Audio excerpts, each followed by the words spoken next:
나니하니 한이나니 한의사 김나니입니다.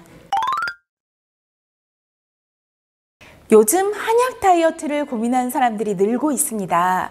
특히 코로나19로 활동이 줄어들면서 운동할 시간은 부족하고 식단 조절도 쉽지 않아서 건강을 해치지 않고 살을 뺄 수 있는 방법을 찾는 건데요. 실제로 SNS 광고에는 한약 먹고 요요 없이 단기간에 살을 뺀 사람이나 또 다이어트 한약을 먹고 다이어트에 성공한 지인에게 효과를 듣고 고민하는 사람들이 많은데요. 저희 한의원에도 다이어트 한약을 문의하는 환자들이 부쩍 늘고 있습니다. 운동 없이 한약만으로 살 뺄 수 있나요? 오랫동안 약 먹어도 부작용 없나요? 네, 이런 질문들을 많이 주시는데요. 무작정 다른 사람 따라서 먹는 살 빼는 한약은 부작용이 생길 수도 있으니 사람마다 체질과 증상을 고려해서 정확한 진단을 받고 처방을 받아야 합니다. 단기간 체중 감량을 위해 섣불리 다이어트 한약 복용을 결정했다가는 오히려 요요 현상을 겪거나 또 약에 의존하게 될 수도 있는데요. 그럼 무조건 먹으면 안 되겠네요? 물론 그렇지는 않습니다. 대신 잘 알고 먹는 게 중요합니다. 오늘 영상에서는 다이어트 한약의 원리와 부작용을 알려드리면서 추천하는 사람과 그렇지 않은 사람을 구분해서 알려드릴게요. 다이어트 한약 복용 전에 오늘 영상을 꼭 꼼꼼히 보시고 건강하게 체중을 관리해 보시기를 바라겠습니다. 먼저 다이어트 한약으로 살을 빼는 원리를 알려드릴게요. 에너지를 쓰는 것보다 먹는 게 많으면 살이 찔 수밖에 없는데요. 다이어트 한약은 목표 체중을 정해두고 그 목표 체중이 되기 위한 에너지의 소비와 섭취의 균형을 잡는 게 목적입니다. 단순 체중 감량이 아니라 해독과 면역력 강화, 또 체질 개선이 함께 이루어져서 건강한 몸을 만들면서 살을 빼는 거죠. 다이어트 한약의 효과는 크게 대사 촉진, 식욕 조절, 노폐물 제거 등의 세 가지로 나눌 수가 있습니다. 선생님, 말이 좀 어려워요. 네, 초등학생도 이해할 수 있게 쉽게 설명을 해드릴게요. 대사 촉진의 대사는 가만히 있어도 몸이 쓰는 에너지를 말합니다. 즉, 특별히 움직이지 않고 가만히 있어도 몸이 쓰는 에너지 양을 늘리는 게 바로 대사 촉진인데요. 이 대사 촉진을 할 때 간혹 두근거림이나 손떨림의 증상이 생길 수가 있는데 이는 부작용이 아니라 기초대사량의 증가로 인한 것이니 걱정할 필요가 없습니다. 식욕 조절은 말 그대로 식욕을 조절해 주는 것입니다. 이 식욕 조절에서 일반 다이어트 약과 한약의 차이가 있는데요. 다이어트 약과 한약의 차이가 뭔가요? 네, 보통 양약은 식욕을 강하게 억제해서 몸을 긴장시키는 방식입니다. 그래서 약을 중단했을 때는 오히려 폭식을 할 수가 있는데요. 한약은 극단적으로 식욕을 억제하기보다는 참을 수 있는 정도로 바로 조절을 해주는 방식입니다. 거기다가 개인의 각 개개의 진료를 통해서 맞춤형으로 약제를 쓰게 되는데요. 같은 양을 먹어도 빠르게 포만감을 느끼도록 하여 먹는 양을 줄일 수가 있게 됩니다. 마지막 노폐물 제거는 몸속에 쌓여있는 독소나 담음, 어혈을 제거한다는 뜻인데요. 신체 내부에 쌓인 독소와 노폐물을 체외로 배출되는 것을 도와서 체질을 개선하고 몸속을 정화해서 붓기를 완화해 줍니다. 한의원은 여기서 개인 상담을 통해 각자의 체질에 부족한 점을 바로 보완해주는 약제를 쓰게 되는데요. 예를 들어서 생리통이 있고 손발이 찬 자궁 헌행성 비만이나 마른 비만이라면 다이어트로 몸이 상하지 않게 보호를 해주면서 혈액순환을 원활하게 해주는 홍화라든지 소목, 당귀 등의 한약제를 쓰게 됩니다. 다이어트 한약은 각자의 비만의 원인과 체질을 분석해서 개개인의 맞춤형 한방 처방으로 체중 감량을 도와주게 됩니다. 따라서 전문가의 진단과 처방에 따라 잘 복용한다면 다이어트에 성공할 수가 있습니다.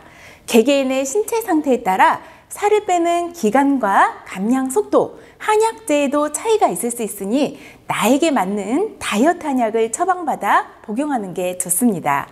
앞서 설명드린 것처럼 다이어트 한약은 기본적으로 체내의 에너지 조절에 초점이 맞춰져 있기 때문에 복용하면서 가벼운 걷기 운동을 병행하면 그 효과가 배가 됩니다. 그럼 왜 부작용이 생기는 거예요? 네, 이제부터 잘 들어보세요. 다이어트 한약 부작용이 왜 생기는지 설명드리겠습니다.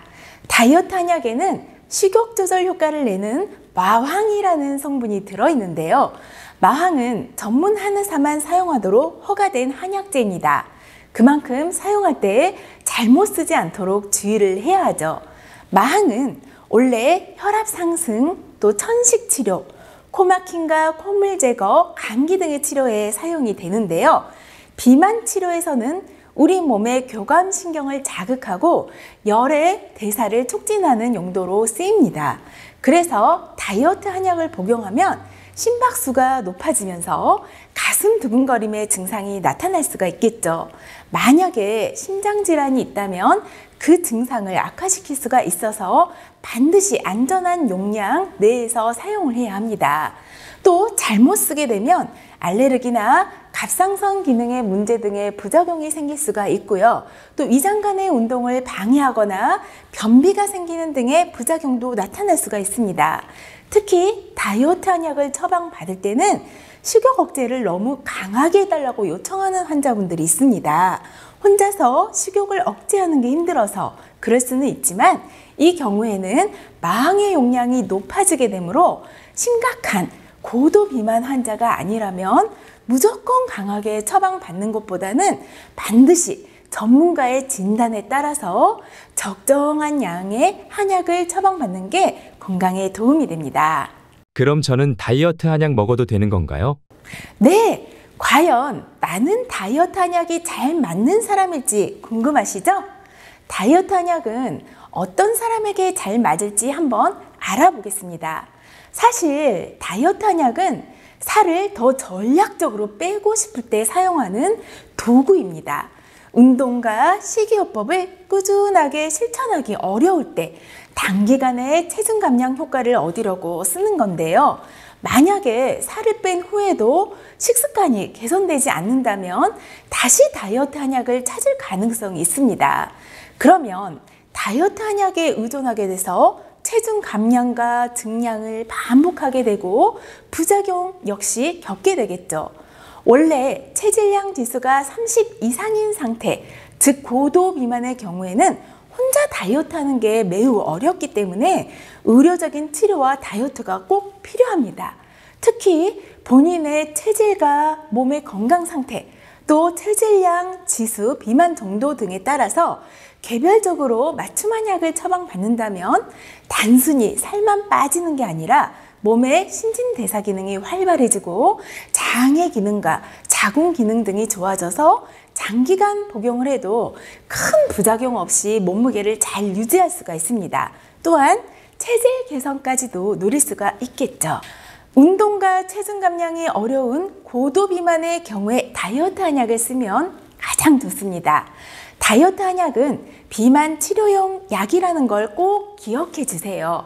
복용 지침을 잘 지켜서 체중을 감량한 다음에 다시 쉽게 살이 찌지 않는 체질이 될 수 있도록 후 관리, 즉 식단과 운동 관리를 잘 유지한다면 부작용 없이 다이어트 한약을 꾸준히 잘 활용할 수가 있을 겁니다.